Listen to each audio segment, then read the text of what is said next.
Session with Dr. Farid Holakouee.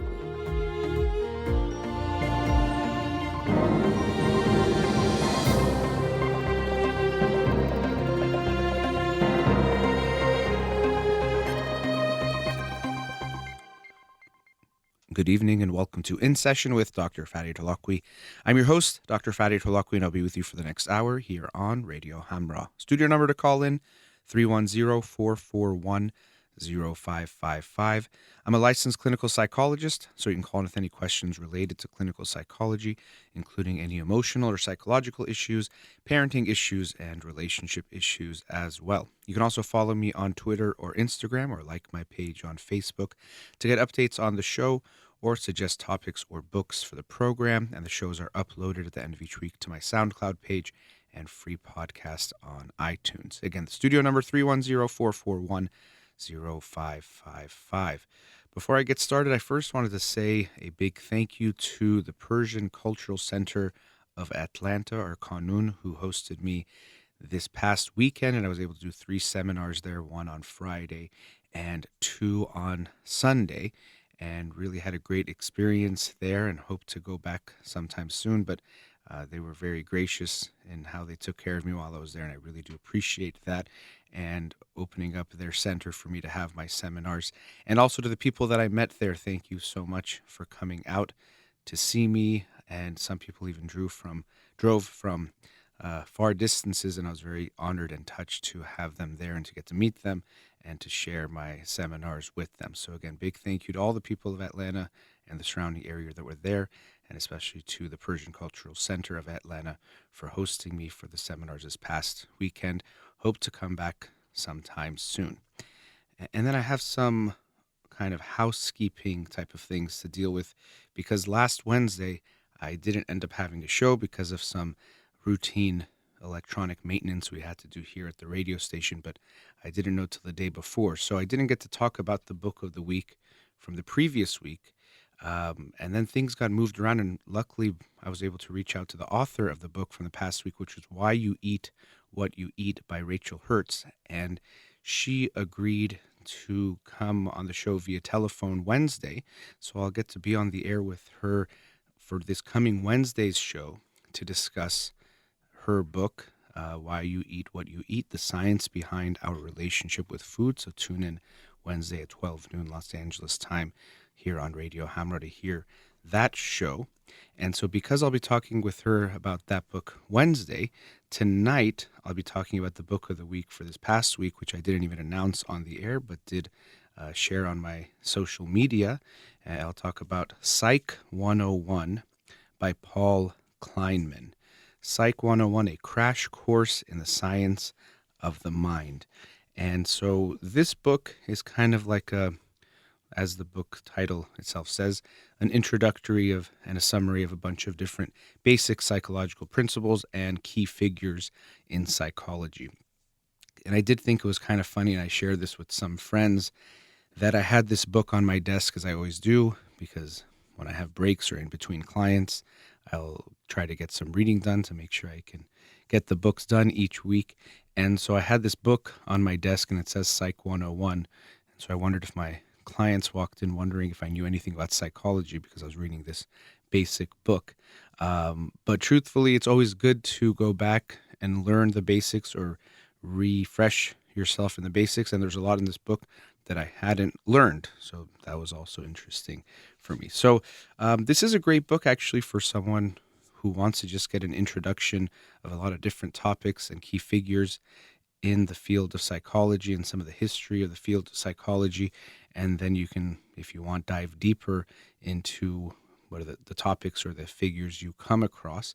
So I enjoyed seeing the different topics that Paul Kleinman covered, but also he would give little, very brief, but sometimes interesting biographies on different figures, from Erich Fromm, Sigmund Freud, James Watson, and others. And I found that very interesting. And that's something I did want to talk about in relation to the book, because when we are talking about psychological theories, we of course hear the theory and we just think of it as somehow standing on its own, which in a way it should. We should hear it and evaluate it and judge it based on what we think about it without really maybe knowing too much. But at the same time, it can be very important for us to understand the context of those theories, and that's what I'll explain. So we hear about Freud's description of the psyche with the id, the ego, and the superego, and we hear his theories about development and psychosexual development and the stages that he has. And we can sometimes think, okay, this is just something that he observed and it's objective and this is what he thought and this is from what he saw. But what we always have to keep in mind is that there are so many factors that influence each individual. And when we're studying psychology, and even on the title or the cover of this book, A Crash Course in the Science of the Mind, that mind or that brain that's being studied is being studied by that same mind or brain. So we obviously can't be objective when we do that. Of course, we can say we can never be objective in anything that we're doing, but especially when we're studying the thing with the thing that we're studying it with, obviously there's going to be issues there, that there's going to be subjectivity. And so we have to keep in mind two very important things, is the individual's unique history, meaning that their own upbringing and what they experienced, because this will inevitably influence and affect the way they view things, the way they view people and emotions, the way they view relationships and what makes a healthy or unhealthy relationship, what they will think it is important to focus on, or what is most important when we're trying to understand psychology. So we have to be aware that actually learning about the individual can give us some context into understanding what they even studied, because that's even the first question, is what someone decides to study is based on what they think is important, or these issues related to who they have been. So we have to be aware of that, but also what they find. And then the other contextual area we have to always be aware of is the person's historical context, meaning what was going on when and where they grew up or they were living, because that's going to have effects on what they see. So, for example, coming back to Sigmund Freud, we know that even people that don't know much about him know that he talked a lot about sex. And this was something that he would talk about in almost all his theories, and everything seemed to revolve around sex to him. Not exactly, but definitely we see that heavy influence. And we know that in the Victorian era, when he was living, there was a lot of sexual suppression and repression. It wasn't proper to talk about sex or to acknowledge sex, and it was very, very taboo. So we can see that that would make a few things happen. One, sex would be something that would seem very significant because it's put away so much. So to talk about it would be revolutionary and would be a big deal. But also we could imagine that the people he dealt with, because of this historical context of so much sexual suppression and repression, would have a lot of issues related to sex. And if they had sexual thoughts, maybe they would experience extreme shame related to that. And so because of that, he likely saw many patients dealing with high levels of shame related to sex. So it seemed that sex was the most important thing. And so I'm by no means saying that sex is not important and does not actually relate to a lot of what happens in our development in our adult lives. But one might see that there was an over inclusion of sex in many of the theories that he had, which could have been strongly influenced by the historical context of when he grew up. Another key figure in the world of psychology is John Bowlby, who really was the first person to talk about attachment and attachment theory. Actually, and what's important, this gives an idea of why he was so influential, but also, again, his own personal context was that when he was a baby, he would only spend about an hour each day with his mother, and that was what was customary for the social class of his family during that time. Because during that time, it was commonly believed that if you showed a child too much care and affection, they would become spoiled. Now, unfortunately, some people still hold on to this view that if you give a child too much care and affection and attention, they will become spoiled, whereas we actually know that it's when you give them too little attention or too little love in the ways they need it that they then become spoiled and try to get too much in other ways. Kind of like if you were hungry and thirsty, but you didn't get any food, you might drink too much water. It's kind of the same way, but people back then during the early 1900s believed that this was the case. But also, he bonded very closely with his nanny. But at the age of 4, his nanny left. And as the book says, he experienced such a deep sadness that he compared it to losing a mother. And so he didn't really get to form that attachment with his mother. And he also lost this person that he was strongly attached to, his attachment figure, his nanny, at the age of 4.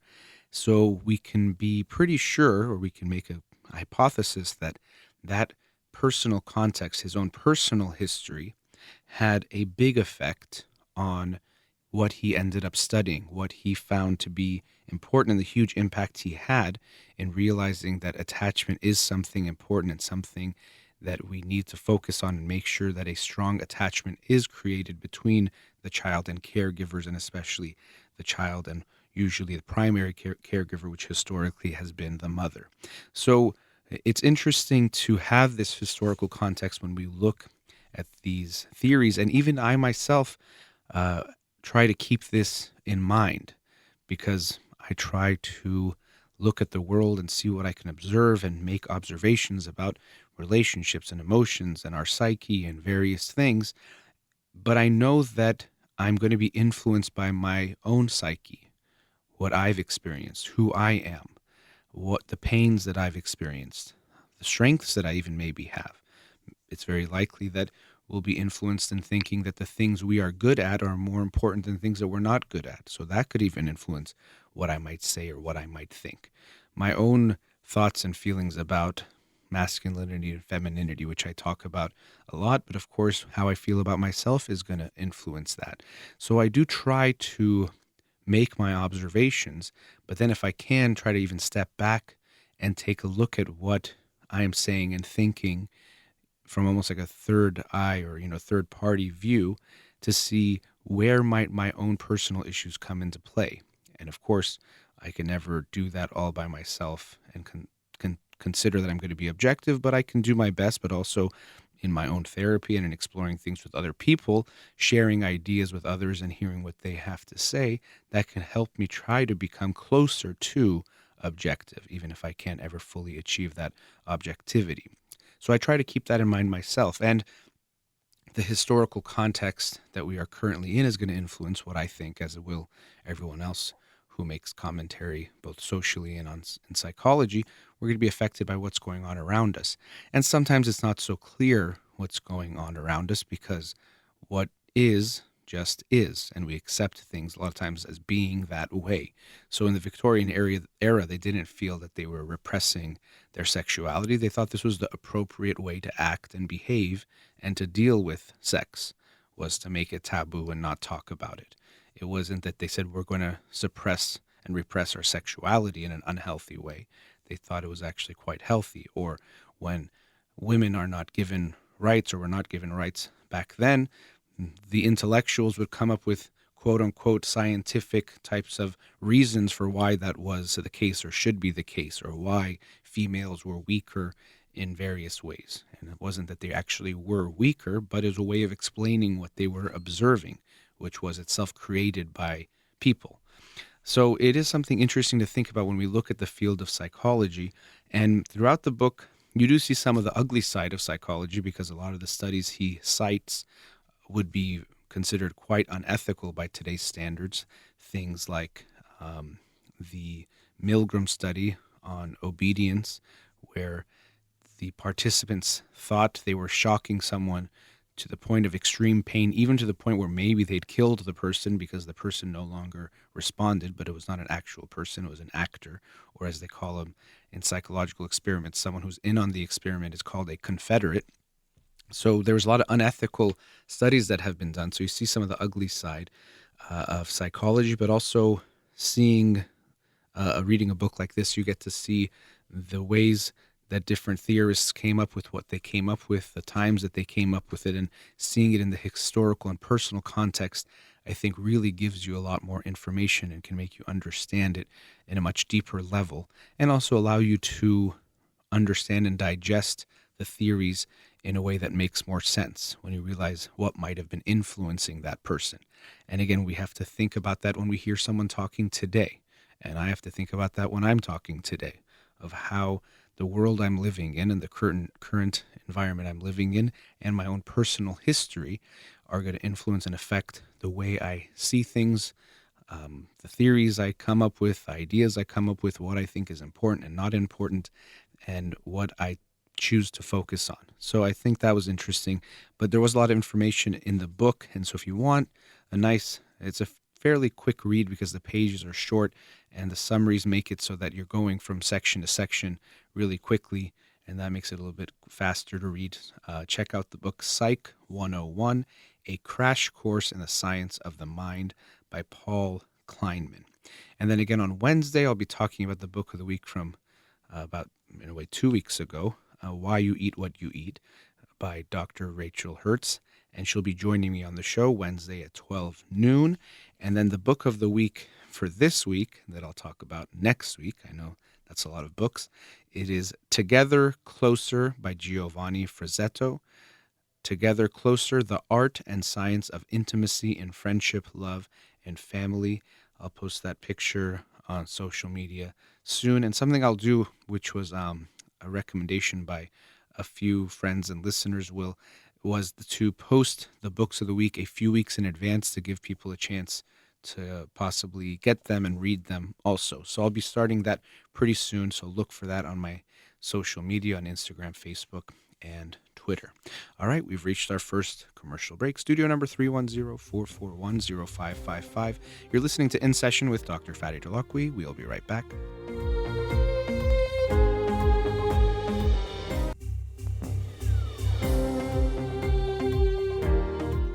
Welcome back. I wanted to talk in this segment, and I actually have seen a lot of responses on Instagram. I put a request again for questions or topics to talk about, and I think I'll get to one of them in the next segment. But in this segment, I wanted to talk about something related to relationships, and that's a topic that comes up a lot. And I want to make a little disclaimer. I am not trying to blame the victim in any way in this segment. And I think we have to be very careful not to blame victims. And a lot of times we like to blame victims because it helps us maintain this feeling and this thought that we live in a fair world. So you see sometimes people will talk about something that happened. Someone was walking down the street and they got mugged or they got raped or something horrible happened to them. And of course, we don't feel very good for it. And I've heard this called need for a just world as kind of a psychological concept or construct. But because of that need for a just world, because it feels safer to think, hey, I live in a world that things are fair, things happen for a reason. If something bad happens to you, that means you did something bad or made a mistake. Bad things don't happen to good people when they're doing good things or when they're not doing anything wrong. So you'll hear about a story where someone was robbed or hurt or raped or whatever it was, and you'll say, at first you might be like, oh, that sounds scary, sounds horrible, but a lot of people quickly will go to, well, maybe he shouldn't have been walking down the street that late, or she shouldn't have been, what was she wearing? A very classic one when we look at rape is what was she wearing is quickly a way of trying to see, was she somehow, quote unquote, asking for it? When it should be very clear that violating someone in that way is never okay, and no one can actually ask for that. But because we want to feel like things are fair and also feel safer, because if something can happen to someone when they don't do anything wrong, that's scary. But if we feel like they did something wrong, and as long as I avoid it, I won't get hurt, that makes us feel safer. But it's not realistic. Sometimes people don't do anything wrong and bad things happen to them. That's unfortunately just the way things go. That's the way the world is. things like that do happen. So we know that there is a tendency for us to want to blame the victim. And I'll try to be careful that in this segment, that's not what I do. And I might touch on that later on. But what I wanted to talk about is when we are in relationships or interactions where we continue to get hurt, but we continue to stay in those relationships. And this could be as severe as domestic violence, that's very extreme, and there's actual physical violence, or even less extreme physical violence all the way to emotional hurt that a person causes us, or even things like infidelity and things like that, which of course can be very hurtful and serious as well. Because what I'm trying to make the point of is that what people do is on them, but what we choose to do in response to what they do is on us.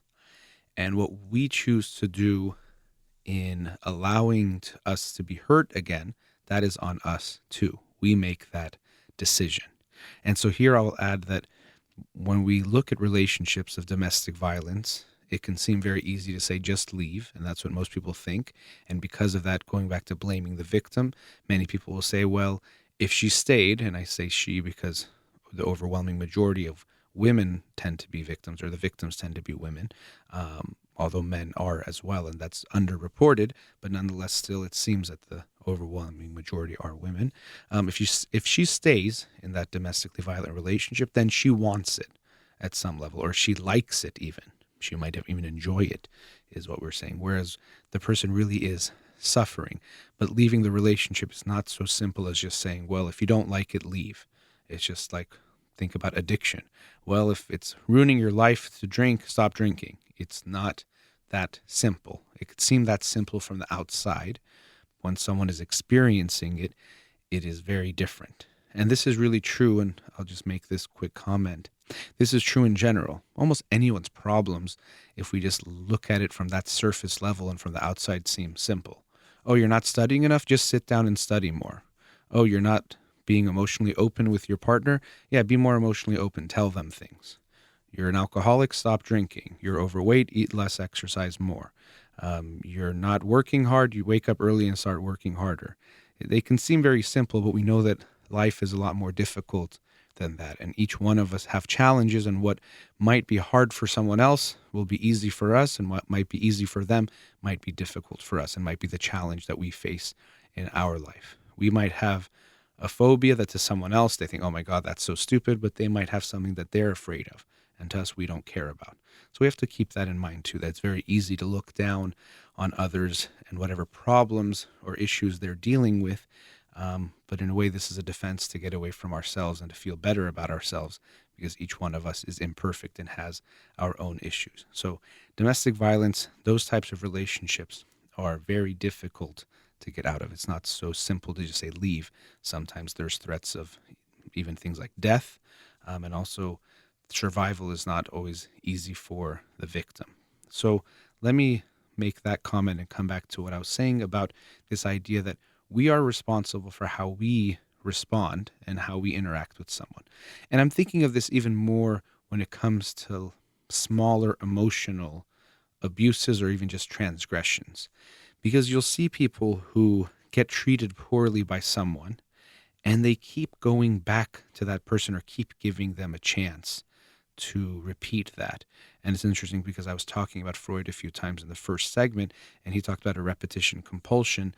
But sometimes we have this observation that people will repeat the same pains and the same kinds of even traumas throughout their life somehow, even as if they're compelled to repeat them.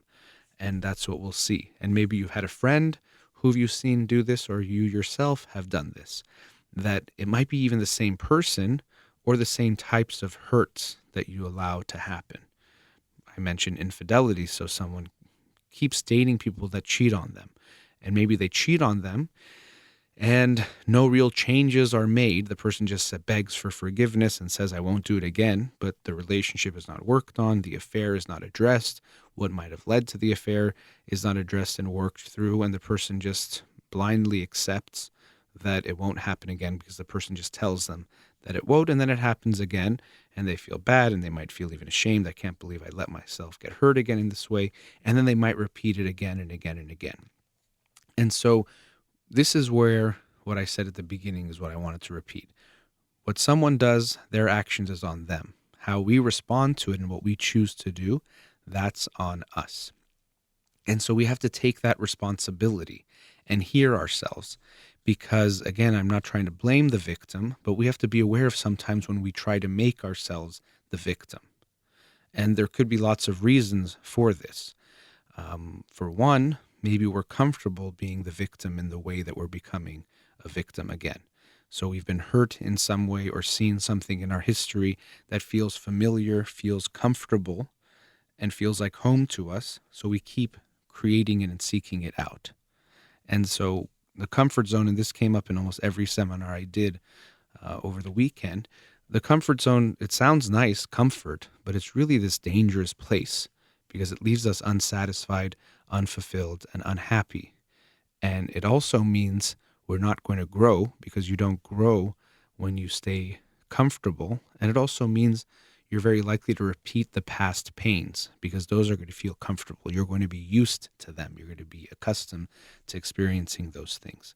So sometimes it's that we're used to those things, so we continue them. But also, if we make ourselves the victims to other people, we get a few, kind of secondary advantages as well. One is if they're hurting us, we can then say, because of that hurt, I can't do as much, or I'm not as responsible for my own life.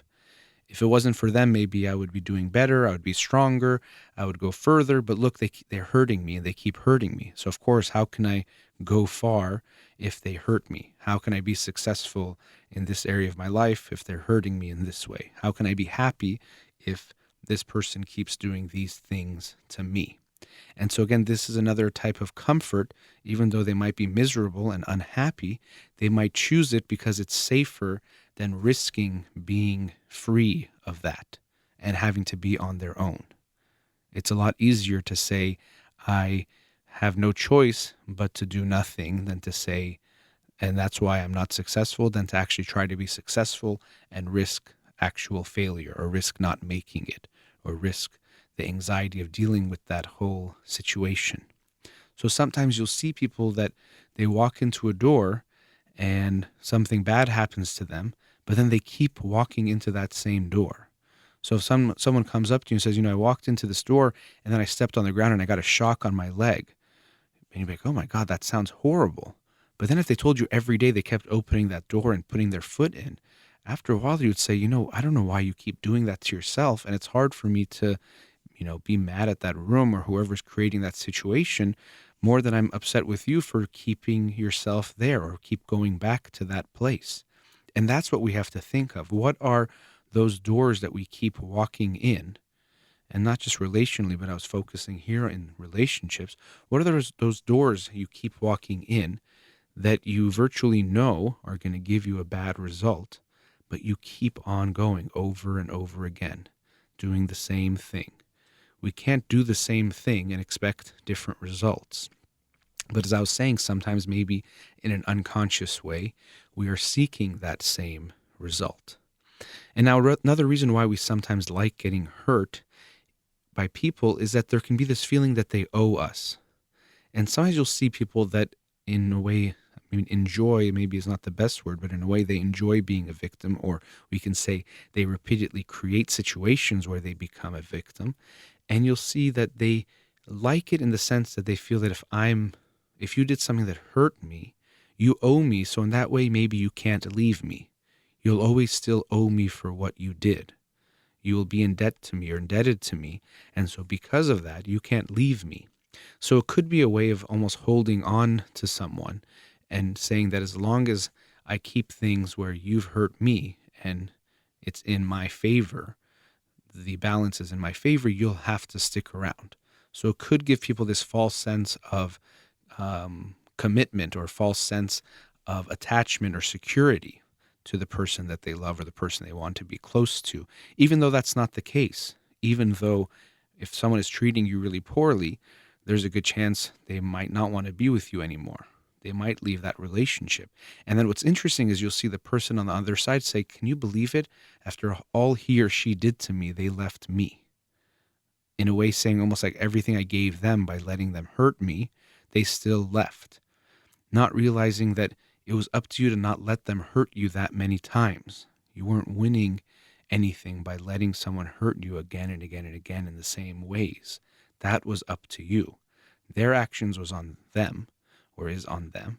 Your response and your decision to stay in that relationship or to get out of it is on you, and to move on and to not let yourself get hurt. And we have to be willing to risk being in a relationship where we don't get hurt in that way.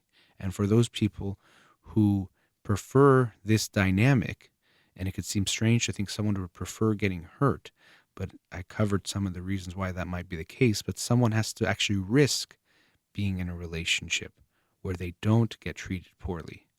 And a big part of this is going to be related to their own feelings of self-esteem and self-worth.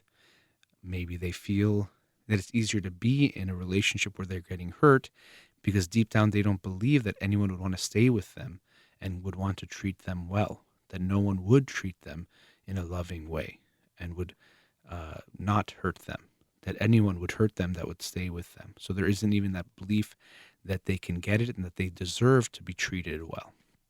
So if you find yourself in this situation, you say, oh, I'm talking to this girl and she keeps leading me on and then hurting me. She keeps leading me on and hurting me. What you have to look at is, yes, what her behavior might be is not good and not okay, but what are you doing to not stop this cycle? Either you can walk away completely and say, you keep leading me on and hurting me, I'm not going to accept that. Or you can stop them and say, hey, I need you to be clear and direct with me. What's going on here? But because the person generally will fear losing that person so much, they won't take that risk. They're too afraid to actually say, hey, let's look at what's going on, in a fear that they're going to lose that person and that fear of abandonment. Even though what they have is painful, even though the person is not making them feel good, they still have the fear of losing it. Maybe again, because this is what they think is the best they can get. This is what they feel love is based on their experience and what they saw in their home and had even with their own parents. But because of that, they're afraid to lose it. And you've probably been there before yourself. You're talking to someone, you're getting to know someone, you really like them, you don't really know how they feel, or they're not really treating you in a way that you feel good about, but you're afraid to make things clear. Because you're afraid if you make it clear, you're going to lose them. So you'll maintain this pseudo relationship or keep the relationship in this middle ground, even though it makes you feel unhappy, because you're afraid to lose it. And we have to be willing to lose something we don't want or that's not good for us in order to get something that is good for us. We have to be willing to take that risk. And we have to take the responsibility in our own lives for who we let into our lives and who we allow to continually hurt us. And that old saying, fool me once, shame on you, fool me twice, shame on me, makes a lot of sense. If someone keeps hurting you the same way, it's up to you to put an end to it. Not say, I'm waiting for them to stop doing that thing. You are not responsible and can't control what they do, but you have 100% control over what you choose to do. And you can make the choice to walk away from the painful relationship and to risk possibly having and creating something better for yourself. All right, we've reached our last commercial break. Studio number 310-441-0555. We'll be right back.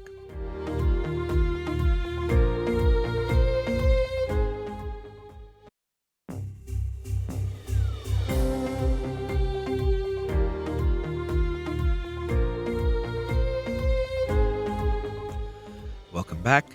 As I mentioned before, I had put a question on Instagram for people to write in questions or what they wanted me to talk about tonight, and that's at Dr. Farid on air. And I got several responses, but one I thought I would take was from Samana, and she asked how to raise strong children. And maybe I should second guess wanting to talk about that one because that is quite a heavy topic and one that would be very difficult to cover and one that I definitely can't cover in one subject or one topic, and many people would be able to contribute more to it than I'll be able to in this moment. But I did want to talk about that because I thought it was an interesting question. And there's a few ways to look at that, or a few things to think about when we look at that question: how to raise strong children. So my overall thought, which I'll expound on, is that to raise a strong child, we have to teach that child or show that child that who he or she is at their core is good and lovable and deserves to be expressed.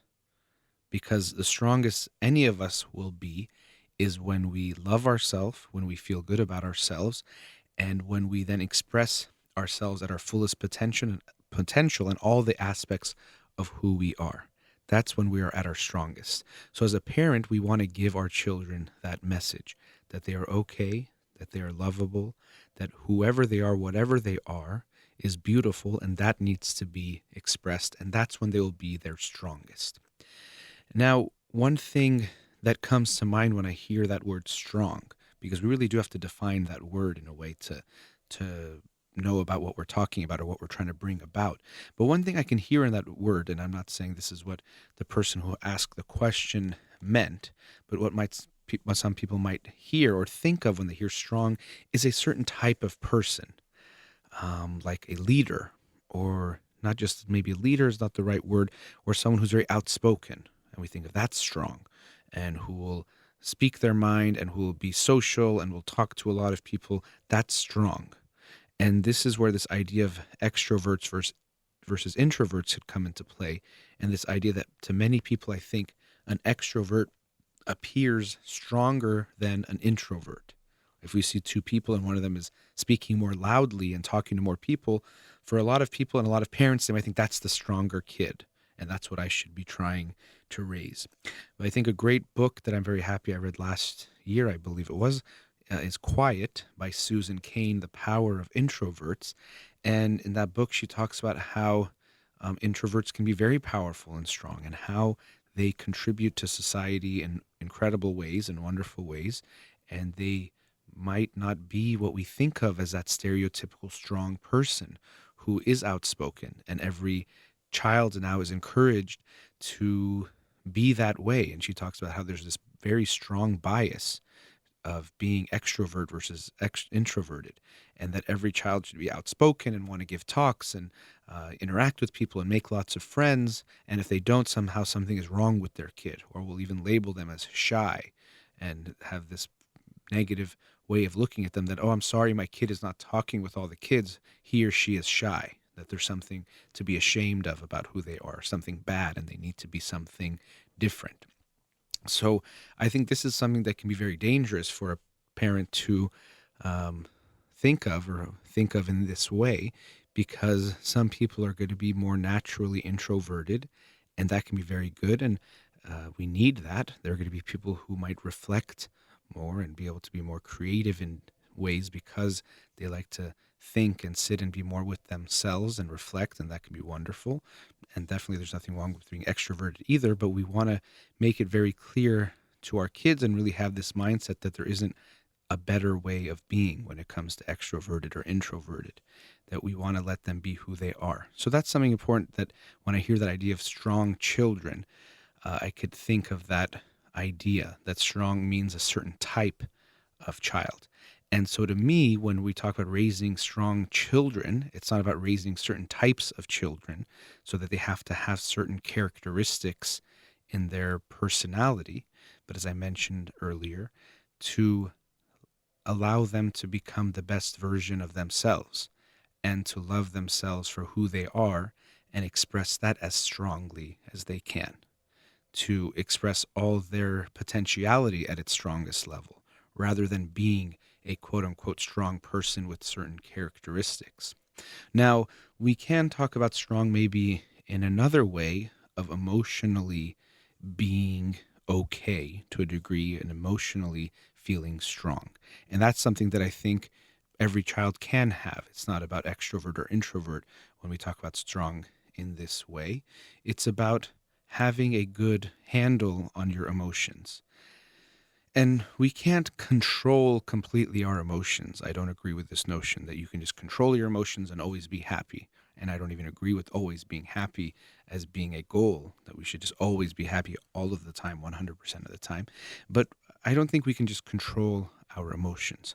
So when I talk about having this type of emotional strength, and in a way we can consider it a part of emotional intelligence or a skill of emotional intelligence, it's being able to manage our emotions, meaning that we can't control them. Sometimes we're going to feel the bad feelings, quote unquote, the negative emotions that we can talk about, like sadness and anger, which even you can't see me doing air quotes, but when I say bad or negative, I'm putting air quotes because I think we have to be careful not to label these as bad feelings because we still need them and they can be very good. But that when we feel whatever our feelings are, we're able to manage them in a certain way and be able to handle them well, whatever that they may be.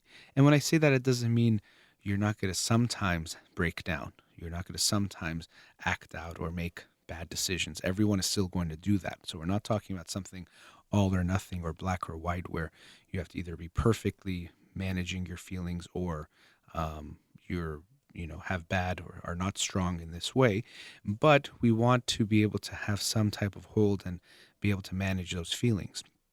So if we want to raise children in this way, going back to what I was saying before, a big way to do that is to make them feel okay with who they are. And so when it comes to their feelings, validating and showing understanding, empathizing with how they feel, whatever that may be. A lot of parents are very good at empathizing and validating happiness because that feels good to them. But when there's sadness or anger, and especially when that anger is directed towards them, they're not so good. And they start to dismiss, invalidate, make the kids feel bad, make the kids feel like they're a burden for having those feelings. So if you want to raise a emotionally strong child, and that even itself, as I'm hearing myself say it, I can see how someone hears that as not crying because crying is weak, is the way that we people tend to think of it. But that's not at all what I'm saying. Emotionally strong means that something might make them sad and make them cry, and that's okay. But that the way they're going to deal with that will be different because of that emotional strength. They'll feel like it's okay. They'll understand that the feeling will pass, even though they're sad right now. They'll value the emotion and try to understand what it's telling them, what it could teach them. And with that, it'll make it easier for them to deal with it or cope with it in a healthier way. So emotionally strong, to me, if we want to raise an emotionally strong child, that's a child who feels okay feeling what he or she feels, knows that they're okay to feel what they feel. And also the second part, when we're talking about the managing side, is helping them learn ways to, in a healthy way, deal with and cope with their feelings. And children from a very young age start to learn to self-soothe themselves. Even before a year of age, children can learn how to soothe themselves by, let's say, sucking on their thumb. Or even a different way, it's not really self-soothing, but in managing their feelings, something very cute that you see sometimes with babies when they're very young.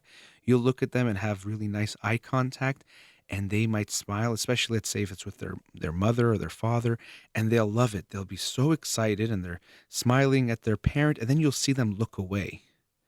And the looking away isn't that they're disengaging because they don't like it or they're not having fun or enjoying it. It's actually because they're enjoying it so much, almost too much, that they look away to, in a way, calm themselves down to not be so overwhelmed and then come back and re-engage and enjoy the fun again, which to me is very adorable and cute, just to think that looking at their mom or their dad or even sometimes someone else gets them so excited that they really almost can't handle it and they look away. And now some parents, they actually, when they see the kid look away, they feel upset or they think something is wrong. And they'll even turn the kid's head or they'll put themselves back in the child's view because they think something is wrong. The kid is disconnecting. The kid doesn't want to look at them, or even worse, they might think of like, oh, the child has autism because they don't want to connect with me. And they don't realize that this is the child just learning how to moderate their own feelings in some very basic way. And so they need to do that. So we want to teach our kids and help our kids learn how to soothe themselves and deal with their feelings in healthy ways. And one of the best ways we can do that is first letting them understand that these negative or bad feelings or feelings that don't feel good aren't something really scary or dangerous. aren't something that need to just be avoided and eliminated as quickly as possible. And so what we have to do is first be okay with these feelings ourselves. Because if I don't feel okay with sadness, I'm not going to be able to tolerate it in you. And I'm especially not going to be able to tolerate it in my child, because it's going to make me feel bad to see you sad. And I imagine that if you're sad because I can't tolerate it, you must be miserable or really in a bad place. And especially as a parent, I might feel guilty that if my kid is sad, that means I'm somehow being a bad parent and I can't handle that either. So I'm going to quickly try to get rid of your sadness. Let's give you a cookie. Let's distract you. Let's do something to make you not be sad. Let's tell you you shouldn't be sad. Let's tell you that crying is not for boys, or crying is not good, or whatever it is. But we send this message to the kid to quickly eliminate the feeling. And that is very, very harmful, because one, you're teaching the child that those feelings are bad, and you are bad when you have those feelings, and unlovable and a burden, and you make mommy or daddy unhappy. And this is, of course, going to make the child feel bad because they have those feelings. So they're going to think that a big part of themselves is bad, is unlovable, is something that they shouldn't show people, which will have a host of negative effects throughout their life. So you're sending them that message, but then also you're teaching them that when you feel something like that, get rid of it as quickly as possible. Eat something, play something, hit something. If they get older, drink something, smoke something, take some drug, because that feeling, they're intolerable, they're not okay, and you have to get rid of them as quickly as possible. Whatever the means are, that really doesn't matter. Just get rid of it. So if your kid is sad and you think you have to give them a cookie every time to cheer them up, you are teaching them a bad lesson, which is this food takes away the pain, or a drug or a substance can take away the pain, and that's very bad. Instead, what you want to teach them is, okay, this is not a crisis. It doesn't feel good, so I'm empathizing with you. You're not undermining the pain, but you're recognizing and validating the pain, and let's see how we can deal with it. Maybe a hug will help you feel better, or maybe some deep breaths will help you calm down. Is that going to help? Or maybe even playing with some toy for a minute will calm you down or soothe you the feel of your teddy bear. Of course, depending on their age, it's going to be different things. As they get older, the coping mechanisms will become more sophisticated. But you teach your kids that these feelings are not scary and are not something to be completely avoided, but that they can deal with them and they will pass. And that's the good part. And you can even talk to them about that. Not while it's happening. Persian parents sometimes say you'll get older and forget about what happened when a kid cries from getting hurt. But I mean that after it happens, you can talk, say, wow, you were really upset before. How are you feeling now? And the child say, oh, I'm feeling more okay. And you can tell them, oh, that's interesting. It's like something we can remember, that when we're feeling down, that feeling isn't going to last forever. And that's a good thing. But when we're feeling it, it's good to feel it and pay attention to what we're feeling. But it's always good to keep in mind that no feeling is going to last forever. And so you can have these conversations with your kids and help them become emotionally stronger. So thank you for that question from Samane on my Instagram page on how to raise strong children.